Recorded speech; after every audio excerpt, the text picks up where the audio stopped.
Hola, buenos dias，大家好。Vinchan 今日咧就會帶大家咧探索台北嘅3間必食嘅餐館嘅。無論係小食啦，又或者係創意嘅料理咧，每一啖咧都會令到你有驚喜嘅喎。大家準備好未呢？我哋而家就一齊去試下呢啲美食嘅寶藏啦。Let's go！ 首先咧就會嚟到呢個萬年商業大廈地庫呢一間叫做金源排骨嘅。見到佢個名就知道佢出名食排骨。哇，好多人喺度等緊位喎，而個廚房仲係開放式嘅添噃。喺等位期間呢，我都揀定啲嘢食啦。咁個餐紙度咧都有埋價錢噶啦，都好清晰同方便嘅。呢度出名嘅炸排骨就當然唔可以錯過啦。一上碟見佢塊豬扒都夠厚身，而且個炸皮咧亦都係薄薄地。個排骨咧佢炸得好脆，同埋咧好入味咯，好好味啊！呢個炸雞髀麵咧都係分開上㗎，個麵咧都係鹹菜嘅特色麵嚟嘅。我嚟咗呢個炸雞髀麵餐，呢個佢即炸㗎，好嫩滑咯，我話佢食過咧，好好味。嗌咗去呢度一個嘅炸蝦卷啦，咁睇佢炸咧，呢度啲炸物咧係應該炸得即炸咧係唔錯嘅。等我試下按咗味先。哇！佢個皮咧薄薄地好脆喎，而裏邊咧我食都有馬蹄味啊！馬蹄咧一粒粒咧好鮮甜喎，佢啲馬蹄好新鮮，唔錯啊！呢度阿個嘅辣醬先，佢個辣醬啲味道咧都甜甜地，唔係太辣㗎。佢好啊，加埋個絲瓜一齊食咧，真係唔錯個調搭咧，食落去個口味，即係好出色呢度先。個炒青菜雖然簡單，但係炒得都唔錯。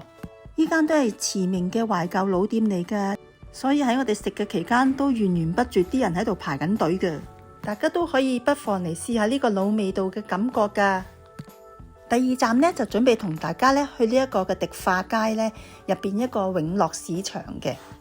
入到去咧，我好出奇地感覺到好似喺西班牙嘅 market 咁喎。入邊有好多熟食檔啦，同埋乾濕貨都有啊。而刺身都比較特別多嘅，每間店人潮都極多啊。見呢間人比較少，所以都入去試下先。個 menu 度咧有好多唔同款式嘅當飯喎，而見佢哋咧主推都係呢一個隱藏版嘅當飯，唔知係咩嚟嘅呢？佢哋每次係用唔同嘅海鮮放落去嘅喎。佢有個叫做隱藏版嘅壽司飯嘅，咁啊就叫咗一個啦，即係刺身又有啦，好多款嘅。我見到有鮑魚添喎。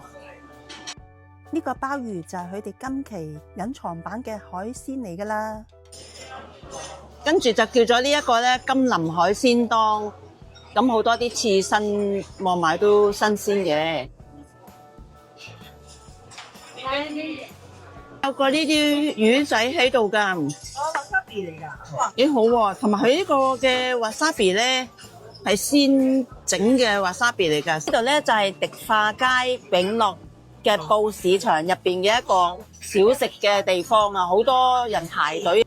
咁我叫咗呢兩款壽司啦、魚生飯啊，咁咧就有個湯送嘅，呢個麵豉湯，咁都有啲魚喺度嘅。我見到有啲雜款嘅魚咯，試下，好重麵豉湯味，生蝦嚟嘅，原來我以為係熟嘅，咁夾咗嚟食啦。咁我本身都唔食生蝦嘅，咁咬咗一啖都接受到喎，咁食落去都唔錯，幾好味。呢間少人嘅都個質素都唔差，咁所以唔怪得其他嘅好多人都喺度排緊隊。哇！呢一大煲嘅味噌湯都係無限添飲嘅。由於跟住去嘅呢一間呢就要訂位嘅，所以我哋都準時到達咗呢間雞家莊啊。米芝蓮都連續推薦嘅呢對彩繪木雕公雞啊，都係雞家莊嘅象徵嚟嘅。主打係台式料理嘅，揀呢一個嘅飯啦，或者呢個地瓜粥嘅，一份咧就50台幣啦，係任添嘅。仲有呢個咧好出名嘅叫鳳梨苦瓜雞窩嘅，一個雞窩咧都好特色嘅。一個咧就係三味雞啦，咁三味雞咧就係800台幣嘅大碟，細碟咧就係600台幣。我建議大家咧就揀碟大嘅啦，原因咧係因為當你落到去咧，你就會明白噶啦。烏魚子就780台幣咁樣啦，雞卷咧都係呢度啲馳名嘅食物嚟嘅。而另外亦都有一個脆皮腸啦，有個炸蝦卷啦，雞加豆腐啊，佢哋嘅招牌菜嚟嘅。咁特別就係個蓋咧，就用嗰個雞隻個蓋嚟插住咧，好特色咯。叫咗呢一個嘅好似菜脯蛋咁嘅，不過我就揀咗小魚煎蛋，260台幣。好搞笑，佢呢度有一個素食咧，叫做三菇六婆啊，唔知係啲乜嘢，佢有個蘑菇喺裏邊添嘅。不過食得太多嘢食唔晒啦，冇得試今次，睇下下次有冇機會啦。咁同埋咧，佢哋會有一個嘅雞蛋布甸咧，都係呢度好味嘅甜品嚟嘅。碟三味雞咧係有分雞、白切雞同埋烏雞嘅。呢一個咧就係白斬雞嚟嘅，試下個味得唔得先？好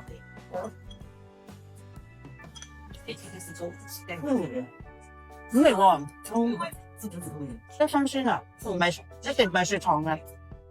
同埋咧，佢個味道咧都夠濃嘅。雖然話白斬雞咯，但係都有啲鹹鹹地嘅味道，唔錯。個鹹酸菜咧都好好味啊！甜甜地佢個鹹酸菜都好香，好味啊！跟住咧就試下佢個煙燻味，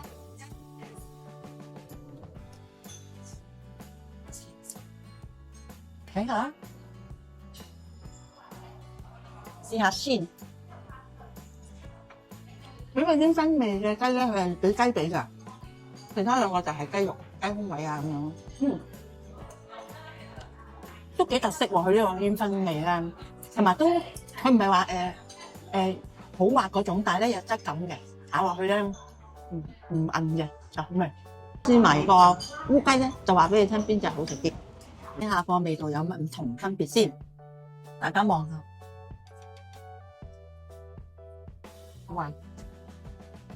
試下先，哇，有驚喜喎！我成日個心目中咧，啲都市雞咧比較鞋啲、硬啲嘅，啲肉質咧比較實淨韌嘅。但係咧，同頭先嘅燻雞嗰啲嘅感覺，個質感咧差唔多喎，幾好味喎。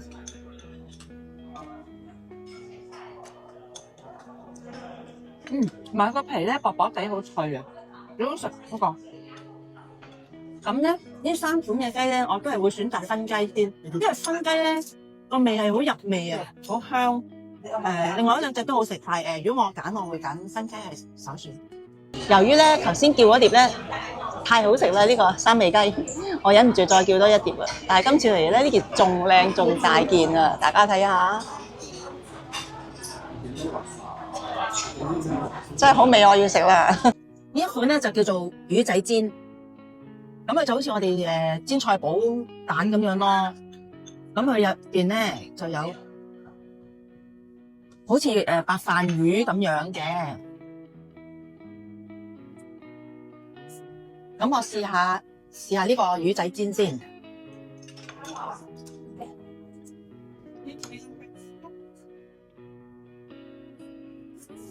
個魚仔味都好重啊！同埋佢煎咧係比較厚身少少咧，個感覺就好似食喺香港食嗰啲白飯魚煎蛋，不過就厚啲。因為香港通常你叫白飯魚煎蛋就薄身少少嘅，佢呢個就比較厚啲嘅，同埋係面頭一陣嘅蛋嚟煎佢就香少少咁樣咯。咁咧個飯咧亦都係可以叫呢個嘅雞油飯嘅，大家去問下，都係雞油任食嘅，可以叫一個咧就可以無限添食噶啦。呢一款咧就叫做雞加豆腐，咁佢個蓋有隻雞喺度，好得意噶。咁佢收走咗啦。咁咧而家我就試下呢一個嘅豆腐啦，睇下有冇味啦。咁佢都有啲雞肉粒喺入邊嘅。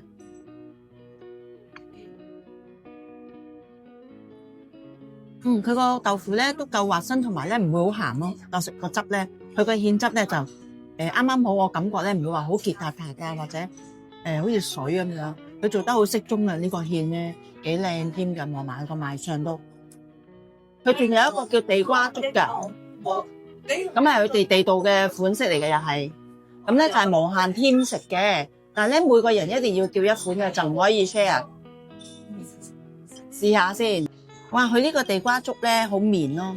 Angkor 嘅個三味雞咧都食埋啦，極力推薦，真係好味。如果你嚟台北咧，一定要嚟呢一間嘅雞家莊食，係呢個三味雞。有個甜品送啦，好驚喜啊！一人有一件㗎，呢個細細個好得意、好精緻嘅雞蛋布甸啊！撈埋佢側邊嘅焦糖一齊嚟食咧，有咁香喎，唔會太甜咧，好滑啊！亦都係佢哋嘅一個拿手嘅甜品嚟㗎，好多人嚟都會食嘅，所以佢送呢個俾我哋去試食啦。真係要嚟呢度試下，推介推介。走嘅時候大概7點半至8點啦，全店都滿晒人啦，所以預先 booking 咗就會好啲啦。如果唔係 walk in 咧，就未必會有位啦。仲見到佢哋雞家莊獨有嘅好多擺設㗎。哇！我入去嘅時候掛滿晒㗎喎，食咗個零鐘頭，出到嚟冇晒。今晚咧就嚟咗呢一個台北中山區嘅長春路呢一間咧就叫做雞家莊啊，試咗佢呢個嘅三色雞嘅。我入嚟嘅時候咧掛滿晒㗎，我食完出嚟咧已經冇晒啦，因為連我都 encore 咗，叫多咗一碟。咁你話係咪真係好好味咧？我極力推介你，如果離開台北嘅中山區咧，就要嚟呢度試下啦。我最窩心咧就係食完之後咧，佢送咗一個嘅雞蛋布甸，雖然唔係好大份，但係咧係好味㗎，食落去咧佢好濃郁嘅雞蛋味啦，同埋側邊嘅焦糖飲埋一齊食咧係好配合，好好味嘅。咁希望大家會嚟試下啦，呢一間好值得㗎，因為佢都係50年以上嘅歷史㗎。記得咧就 subscribe、like 同埋share 我嘅片喎，記得喺我下邊留言啊！食完之後就同我哋分享一下啦。跟住就帶大家嚟呢一間驚喜嘅地方，就係雪皇冰淇淋啦！呢間老字號嘅冰品店咧，都超過咗75年嘅歷史㗎，而且研發咗咧多達73種好獨特嘅口味嘅冰淇淋添。我咧就叫咗3款嚟試下佢，分別咧就係呢個嘅肉鬆味鹹嘅，佢就咁跟住咧就有呢一個嘅辣椒味。同埋呢一個嘅西瓜味，西瓜味咧就係佢哋嘅招牌味道嚟嘅。咁咧佢哋就教我咧就食咗呢一個嘅鹹味先嘅。咁我就試下呢一個肉鬆先啦。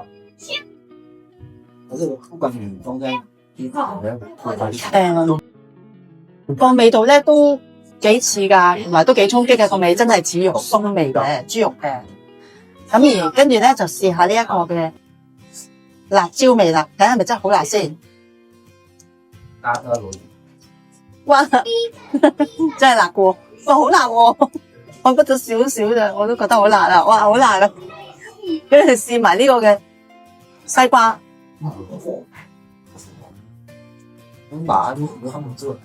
佢真係好濃嘅西瓜味啊！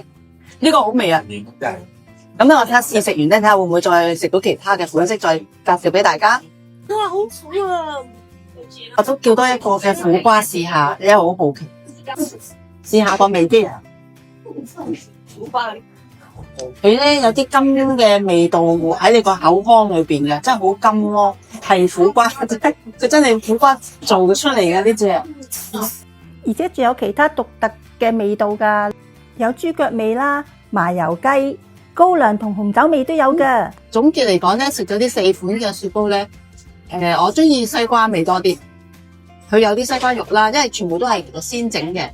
咁西瓜肉好食啦，跟住就係個辣椒味。初食落去個辣椒味咧，就覺得佢真係好辣嘅。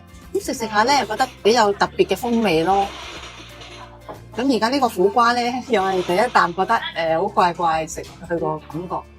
等睇下我試埋食埋會係點樣。今次嘅資訊希望可以幫到大家啦。咁下條片再見，Hasta luego。